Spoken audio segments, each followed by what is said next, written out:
Powered by NBC bearings, লম্বা দৌড়ের জন্য।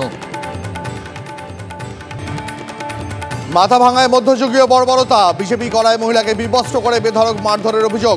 চুলের মুঠি ধরে টেনে হিঁচড়ে নিয়ে যাওয়া হয় 1 কিলোমিটার রাস্তা। ধর্ষণ ও প্রাণনাশের হুমকির অভিযোগ। হাসপাতালে ভর্তি জখম বিজেপি সমর্থক। ভয় দেখিয়ে জোর করে জমি দখল, জমি না দিলে প্রাণে মারার হুমকি। বীরভূমে কাঠগড়ায় আবাসন নির্মাণকারী সংস্থা। অভিযোগ, দখলদারি সরকারি জমিতে গড়ে উঠেছে বিলাসবহুল আবাসন। বেআইনি দখল ভেঙে দেওয়ার আশ্বাস প্রশাসনের। মুখ্যমন্ত্রীর নির্দেশের পর তৎপর পুলিশ। ডাবগ্রাম ফুলবাড়িতে বেআইনি জমি কারবারের অভিযোগে জালে তৃণমূল নেতা। গ্রেপ্তার তৃণমূল ব্লক সভাপতি ও জেলা পরিষদ সদস্য দেবাশিস প্রামাণিক।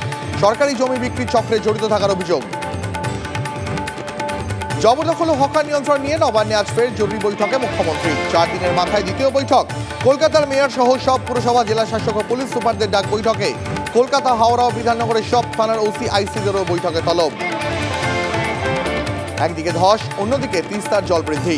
জোড়া ফলায় বেহাল অবস্থা পাহাড়ে। তিস্তার জল বাড়ায় বন্ধ দার্জিলিং কালেবুং রাস্তা। পাথরের চাই পড়ে বেশ কিছুক্ষণ বন্ধ 10 নম্বর জাতীয় সড়কের লিখু ভিড়। পাথর সরিয়ে ধীর গতিতে চলছে গাড়ি। পাওয়ার্ড বাই এনবিসি বিয়ারিংস, লম্বা দৌড়ের জন্য।